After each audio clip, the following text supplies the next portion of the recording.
విద్యుత్ షాక్తో ముగ్గురు కుటుంబ సభ్యులు మృతి చెందిన ఘటన అందరినీ తీవ్ర దిగ్భ్రాంతికి గురిచేసింది. ఇంటిని ఖాళీ చేసి వేరే మరో చోటికి షిఫ్ట్ అవ్వడానికి సిద్ధమైన ఓ కుటుంబం అనంత లోకాలకు వెళ్లింది. విజయవాడ బెంచ్ సర్కిల్లోని నారా చంద్రబాబు నాయుడు కాలనీలో జరిగిన ఈ సంఘటనపై మరింత సమాచారం మా ప్రతినిధి సాహిత్య అందిస్తారు. విజయవాడ బెంచ్ సర్కిల్ నారా చంద్రబాబు నాయుడు కాలనీలో అయితే కనుక విషాదం చోటు చేసుకుందని చెప్పొచ్చు. ఒకే కుటుంబానికి చెందిన ముగ్గురు కరెంట్ షాక్ తగిలి అయితే చనిపోయిన పరిస్థితి అయితే ఉంది. ప్రస్తుతం మనం ఏదైతే సంఘటన జరిగిందో ఆ స్థలంలోనే ఆ బిల్డింగ్ దగ్గర అయితే ఉన్నాము. ప్రస్తుతం చూడొచ్చు రత్న ల్యాబొరేటరీ అనేది, అంటే ఇదొక బిల్డింగ్.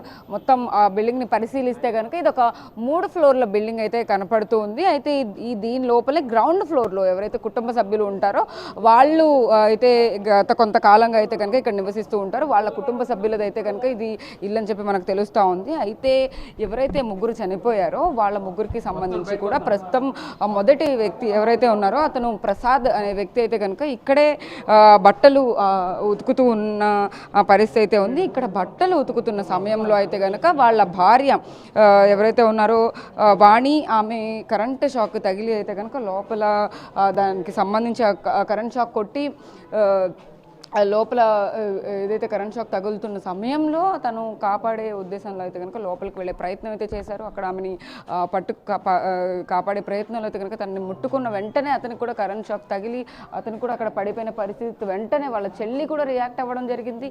ఆమె కూడా వెళ్ళి పట్టుకునే ప్రయత్నంలో అయితే కనుక ఇక్కడే వాచ్మెన్ కూతురు అయితే కనుక ఇక్కడికి వచ్చిన పరిస్థితుల్లో అయితే కనుక ఆమె ఇటువైపు నుంచే వచ్చి అడిగిన పరిస్థితి అయితే ఉంది. ఒక్కసారి మనం లోపల విజువల్స్ అయితే చూసుకుంటే కనుక ఖచ్చితంగా లోపల ఎవరైతే ముగ్గురు డెడ్ బాడీస్ అయితే మనకు కనపడుతూ ఉంటాయి. అంటే వాళ్ళు పడిపోయి ఎక్కడైతే కరెంట్ షాక్ తగిలిందో అక్కడ వాళ్ళైతే ముగ్గురు ఇక్కడే చనిపోయిన పరిస్థితి కనపడుతూ ఉంది. ఇప్పటికే ఇక్కడ స్థానిక ఎమ్మెల్యే గద్దె రామ్మోహన్ కూడా ఇక్కడికి వచ్చి పరిశీలించిన పరిస్థితి అయితే ఉంది.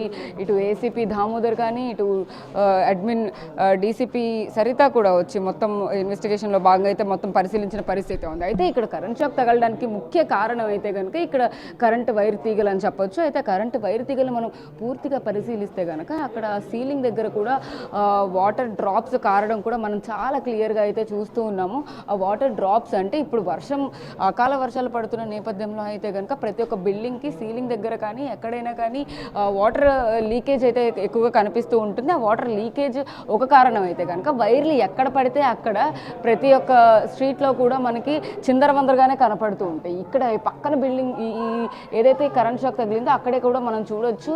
ఆ చిందరవందర వైర్లన్నీ కూడా మనం చూడొచ్చు. ఆ వైర్ల దగ్గరే ఎవరైతే చనిపోయి ఉన్నారో వాళ్ళు బట్టలు ఆరేసుకునే ప్రయత్నం కానీ లేకపోతే అక్కడికి వెళ్ళే ప్రయత్నం అయితే చేశారని చెప్పొచ్చు. అయితే మనం పూర్తిగా విజువల్స్ని అయితే గమనించవచ్చు. ఇక్కడ మొత్తం అంతా కూడా క్లూస్ టీమ్ వచ్చి పూర్తిగా దీన్ని అయితే పరిశీలించి కనుక ఎక్కడి నుంచి అయితే కరెంట్ పాస్ అయ్యి ఉండొచ్చు, ఏంటి ఇది ఇంటర్నల్గా అయితే కనుక ఎలక్ట్రిసిటీ లీకేజ్ దానివల్లనే ఖచ్చితంగా జరిగి ఉండొచ్చు అని చెప్పేసి కూడా ఖచ్చితంగా షార్ట్ సర్క్యూట్ వల్లనే జరిగి ఉంటుంది అనే విధంగా అయితే కనుక పోలీసులు దీని గురించి చెప్తున్న పరిస్థితి అయితే ఉంది.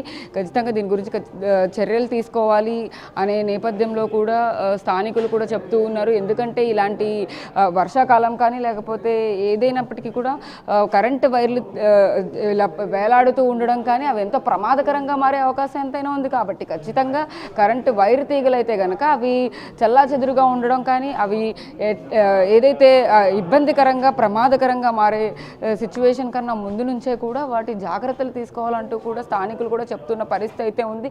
మనం ఏదైతే సంఘటనా స్థలం జరిగిందో అక్కడే ఉన్నాము ప్రజెంట్. ఎక్కడైతే కరెంట్ షాక్ తగిలిందో ఆ వైర్లన్నింటినీ కూడా మనం పూర్తిగా చూడొచ్చు అక్కడ.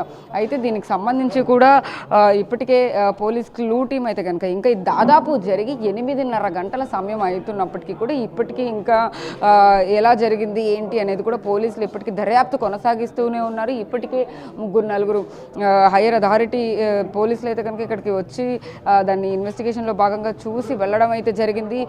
మొత్తం మీద మనం ఏదైతే చూస్తూ ఉన్నామో ఈ సిచ్యువేషన్లో ఇక్కడ భర్త ఖచ్చితంగా బట్టలు ఇక్కడే ఉతుకుతూ ఉన్నాడు. బట్టలు ఉతుకుతున్న నేపథ్యంలో తడిగానే ఉన్నాడు. అతని కాళ్ళకి కూడా తడి అంటుతూ ఉంది. ఇక్కడ నేను ఏదైతే ప్లేస్లో నుంచున్నానో ఇక్కడే ఇవే బట్టలు ఉతుకుతూ ఉన్నారు. ఈ బట్టలనే చనిపోయిన వ్యక్తి ప్రసాద్ అనే వ్యక్తి ఆయన బట్టలను ఆయన ఉతుక్కుంటున్నారు. ఆయన ఒక లారీ డ్రైవర్గా అయితే మనం ఖచ్చితంగా గమనించవచ్చు. ఆయన ఒక లారీ డ్రైవర్గా పనిచేస్తూ ఉన్నారు. భార్య సడన్గా కరెంటు షాక్ తగిలి లోపల అస్తవ్యస్తంగా మారితే ఇక్కడ సిచ్యువేషన్ తగ్గట్టు కూడా అప్పుడు మాట్లాడే ప్రయత్నం అయితే చేశారు. అయితే ఎవరైతే వాచ్మెన్ కూతురు అయితే కనుక వెంటనే వెళ్ళి రియాక్ట్ అవ్వడం జరిగింది. ఆమె ప్రస్తుతం మనతో ఉంది. అమ్మ చెప్పండి, ఇక్కడ ఏం జరిగింది అసలు? మీరు సంఘటన స్థలానికి అంటే 8:30 గంటల సమయానికి అసలు ఇక్కడ ఏం జరిగింది? ఏం జరగలే మేడం, ఇంట్లో నుంచి అరుపులను పడినాయి. పడంగానే ఆయన బట్టలు ఉతికైనా పరిగెత్తాడు. నేను అరుపులకు ఇక్కడే ఉతికాను. ఆ పరిగెత్తే టయానికి నేను పరిగెత్తాను వాళ్ళ దగ్గరికి. పరిగెడితే ఆయన పట్టుకొని వెంటనే పడిపోయాడు. ఆమెతో పాటు ఆమె ఉంది. ఆమెమో పట్టుకోకండి కరెంట్ షాకు, అది నేను పిలుస్తానని అనే లోపల ఆమె పట్టేసుకుంది. ఇందులో ఆగుదాం రండి అంది. కాదు అది కరెంటు, నేను పిలుచుకొస్తానని చెప్పే టయానికి వెళ్ళిపోయింది. అంటే మీకు అర్థమైంది అక్కడ కరెంట్ షాక్ తగిలి వాళ్ళిద్దరు పడిపోయి ఉన్నారు, సహాయం కోసం ఎవరైనా తీసుకొస్తాను చెప్పిన? అర్థమైంది, చూశానుగా. ఆ కరెంట్ షాక్ అని తెలిసి ఆమెను ఆగమంటే ఆమె పట్టేసుకుంది. ఈ లోపల ఇక అయిపోయాడు. పిలుచుకొచ్చి అందరు కర్రలు పెట్టి ఫీజులు అవి తీశారు. లోపల చనిపోయి. ఇక్కడ ఎప్పటి నుంచి ఉంటున్నారు? ఒక 5 నెలలు. ఇలాంటివి మళ్ళీ మళ్ళీ పునరావృతం కాకుండా ఉండేందుకైతే కనుక ఇటు పోలీస్ డిపార్ట్మెంట్ కానీ ఇటు ప్రభుత్వం తరపు నుంచి ఇక్కడ స్థానిక ఎమ్మెల్యే ఆల్రెడీ పరిశీలించారు. కాబట్టి ఇలాంటి మళ్ళీ పునరావృతం కాకుండా ఉండేందుకు తగిన చర్యలు ఖచ్చితంగా తీసుకుంటాం అంటూ కూడా వాళ్ళు కూడా చెప్తున్న పరిస్థితి కనపడతా ఉంది.